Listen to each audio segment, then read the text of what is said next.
नमस्कार। जैसा कि पिछले संस्कृत अनुवाद में आपने एक कहानी संस्कृत में सुनी थी, आज आपको दूसरी कहानी जिसका कि शीर्षक अहम आम्रम है सुनाने जा रही हूँ। इसका हिंदी अनुवाद आप सुनिए। सुनने के बाद आपको ये कहानी बहुत पसंद आएगी। किस तरह से हमें दूसरों की मदद करने में खुशी और संतुष्टि मिलती है, इसलिए हमें दूसरों की मदद करनी चाहिए। दूसरों की मदद करने से हमें संतुष्टि मिलती है, न कि हमें दुख पहुंचता है। आम और बालक की वार्तालाप या उनके बीच की बातचीत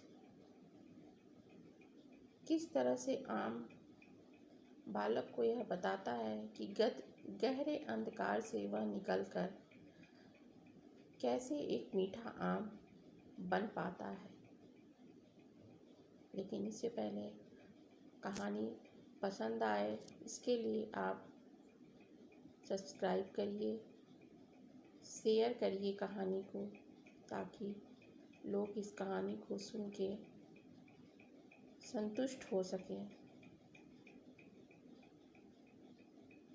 और कमेंट कीजिए।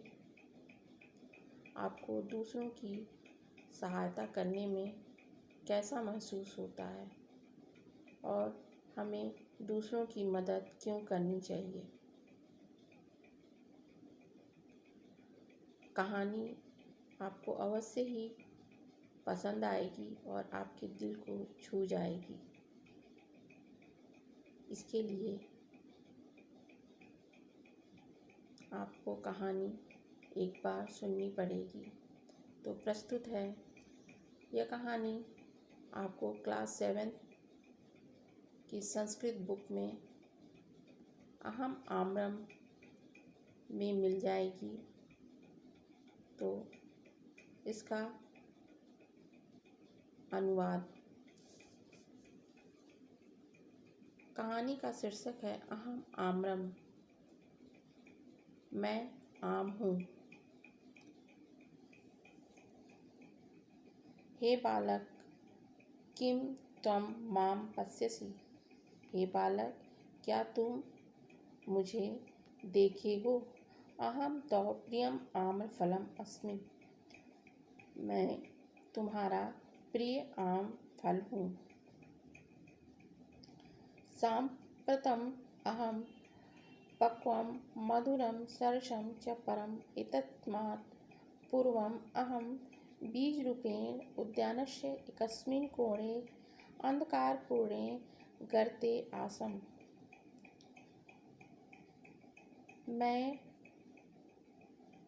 पकने पर बहुत ही मीठा और सुंदर दिखता हूँ।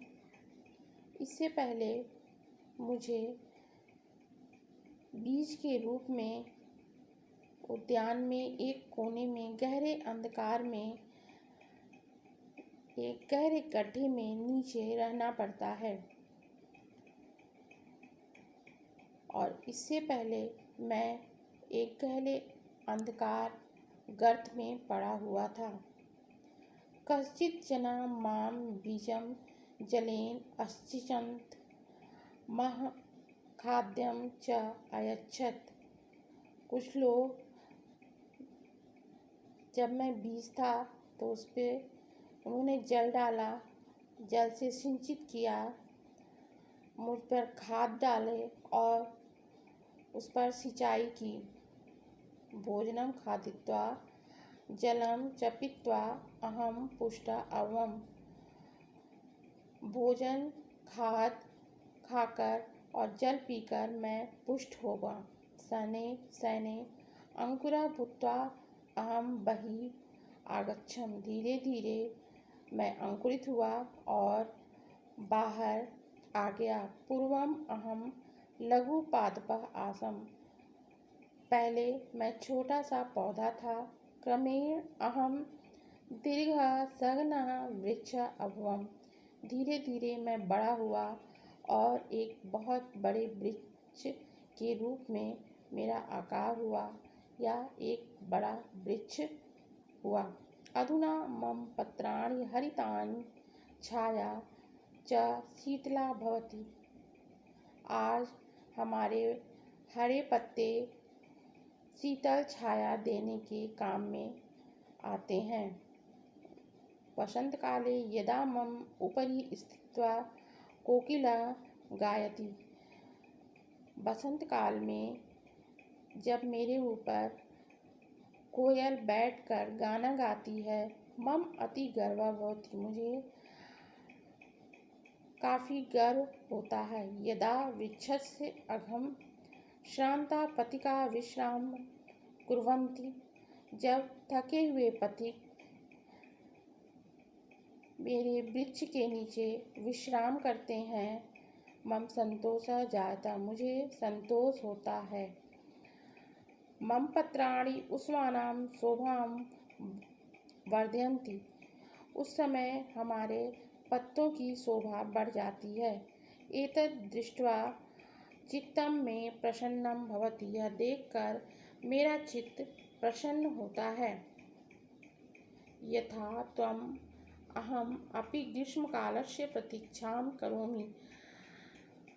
जैसे तुम ग्रीष्मकाल में मेरी प्रतीक्षा करते हो, उसी प्रकार मैं भी ग्रीष्मकाल की प्रतीक्षा करता हूँ। पश्य सूर्यस्य तीव्रेण आतपेन मम फलानि अधुना पक्वानि। देखो, सूर्य के तेज किरण में हमारे फल पककर आज मधुर और मीठे हो गए हैं। पक्वानि अपक्वानि वा आम फलानि तु सर्वथा गुणकारी सन्ति। पके हुए आम या कच्चे आम दोनों ही गुणकारी होते हैं। किम इदानीं भवान माम खादितुम इच्छति। क्या तुम्हें मुझे खाने की इच्छा हो रही है। खादतु खादतु नंदतु च। खाइए खाइए और मीठे आम का आनंद लीजिए। हम सर्वेषां प्रिय, विशेषतः बालकानां, मैं सभी बच्चों को और बड़ों को पसंद आता हूँ। मम फलानि खादित्वा सर्वे नंदितो। मेरा फल खाने के बाद सभी आनंद लेते हैं। मम जीवनम परोपकाराय एव। मेरा जीवन परोपकार के लिए ही है। धन्यवाद। कहानी पसंद आने पर वीडियो को एक लाइक और चैनल को सब्सक्राइब जरूर करें। इस श्रृंखला में अगली कहानी अनुवाद का इंतज़ार कीजिए। धन्यवाद।